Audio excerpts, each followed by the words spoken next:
Perkenalkan, nama saya Winasari, Stambuk 2170946, jurusan Ilmu Hukum, Fakultas Hukum, Universitas Muhammadiyah Kendari. Di sini saya akan membawakan materi tentang kesetaraan gender dan ketidakadilan gender. Jadi, kesetaraan gender adalah semua orang harus diperlakukan sama, setara, dan tidak adanya diskriminasi. Jadi, kesetaraan gender itu mengacu pada hak, tanggung jawab, dan kesempatan yang sama antara perempuan dan laki-laki. Kemudian, bentuk-bentuk dari kesetaraan gender. Yang pertama, posisi perempuan di masyarakat sama dengan laki-laki. Artinya, perempuan tidak disubordinasi oleh laki-laki di masyarakat. Walaupun masih ada kasus di mana posisi perempuan tidak terlalu penting dalam masyarakat. Misalkan saja, perempuan tidak ikut andil dalam menentukan suatu kebijakan. Perempuan tetap memiliki posisi penting di masyarakat untuk menentukan keputusan dan keadilan bagi perempuan. Kedua, mendapatkan kesempatan pendidikan formal setinggi-tingginya. Artinya, kalau dahulu di masa abad ke-18 dan sebelumnya, perempuan tidak boleh sekolah setinggi mungkin atau bahkan tidak diperbolehkan sekolah. Perempuan dianjurkan cepat menikah walaupun masih berumur belasan tahun dan belum memiliki kesiapan fisik dan mental. Fakta ini masih dijumpai pada masyarakat yang tingkat pendidikannya jauh lebih tinggi. Masa kini, perempuan memiliki akses yang sama untuk sekolah setinggi mungkin, seperti contoh beberapa selebritis perempuan yang menempuh pendidikan jenjang S2 dan S3. Kenyataan ini juga bisa kita lihat secara keseluruhan, perempuan sudah diperbolehkan menempuh pendidikan formal setinggi mungkin. Tiga, tidak diperlakukan kasar. Perempuan seringkali menjadi objek oleh laki-laki yang melakukan kekerasan. Hal ini biasa terjadi dalam lingkup rumah tangga dan hubungan pacaran. Bahkan dalam kasus pelecehan seksual pun sering dilakukan kekerasan fisik terhadap perempuan. Tentu ini merupakan pelanggaran hak seseorang untuk diperlakukan baik sesama manusia. Perempuan dan laki-laki tetap memiliki kesetaraan, keadilan satu sama lain. Tidak diperlakukan kasar sudah menjadi wujud kesetaraan gender maupun kesetaraan seksual. 4. Tidak adanya kesenjangan di dunia pekerjaan. Artinya, dalam dunia pekerjaan kerap kita temui diskriminasi bagi perempuan, mulai dari jam kerja hingga gaji. Bahkan dalam perusahaan pun perempuan dapat dikategorikan dalam bidang tertentu, misalkan saja berpenampilan menarik, cantik, langsing, dan sebagainya. Untuk meraih kesetaraan gender di dunia pekerjaan, pemimpin perusahaan harus mengerti perempuan yang sedang hamil diberikan toleransi jam kerja atau cuti beberapa hari sampai kondisinya memungkinkan untuk kembali bekerja. Mendapat ruang untuk berpolitik. Perempuan masa kini sudah menempati posisi di bidang pemerintahan, birokrasi, dan politik. Hal ini sudah menunjukkan bahwa masyarakat semakin sadar akan kesetaraan. Namun, mungkin saja posisi pejabat perempuan untuk andil dalam suatu kebijakan masih kurang diperhatikan. Tidak hanya itu, perempuan juga berhak untuk menjadi seorang pemimpin di suatu organisasi ataupun negara. Memiliki hak kepemilikan yang sama. Kementerian Pemberdayaan Perempuan dan Perlindungan Anak juga menjelaskan bahwa perempuan memiliki hak kepemilikan yang sama.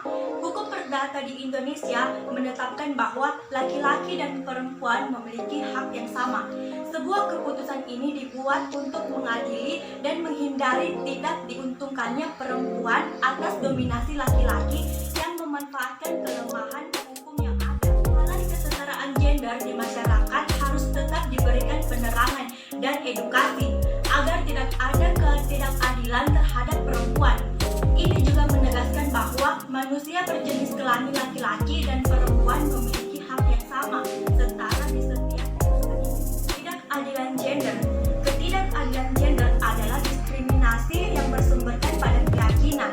Diskriminasi berarti setiap perbedaan, pengecualian, atau pembatasan yang dibuat berdasarkan jenis kelamin. Untuk bentuk yang mendasari ketidakadilan gender. Yang pertama, stereotip. Merupakan salah satu bentuk prasangka antara ras berdasarkan ras, jenis kelamin kebanggaan, dan keterampilan komunikasi verbal maupun non-verbal. Yang kedua, marginalisasi adalah proses pemutusan antara hubungan kelompok tertentu dengan lembaga sosial utama. Kemudian yang ketiga, subordinasi atau penomorduaan adalah perbedaan perlakuan terhadap identitas sosial tertentu.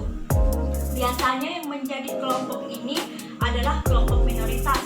Kemudian yang keempat, domisili adalah sifat yang lebih mengutamakan kepentingan kelompok mayoritas, sedangkan kelompok minoritas dinomorduakan atau bahkan diabaikan. Contoh kasus ketidakadilan gender. Beberapa tahun yang lalu, Hari Perempuan Internasional 8 Maret 2016, analisis jurnalis independen melihat masih banyak ketimpangan dan ketidakadilan yang terjadi pada jurnalis perempuan. Diskriminasi pada perempuan yang bekerja di media massa menunjukkan bahwa ketidakadilan gender masih menjadikan perempuan lebih rendah kedudukannya dibandingkan laki-laki.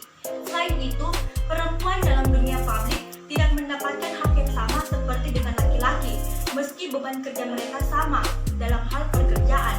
Bahkan, perempuan cenderung dinomorduakan dengan status yang dipalsukan, bahkan seharusnya perempuan mendapatkan hak-haknya seperti asuransi, keluarga, dan anak.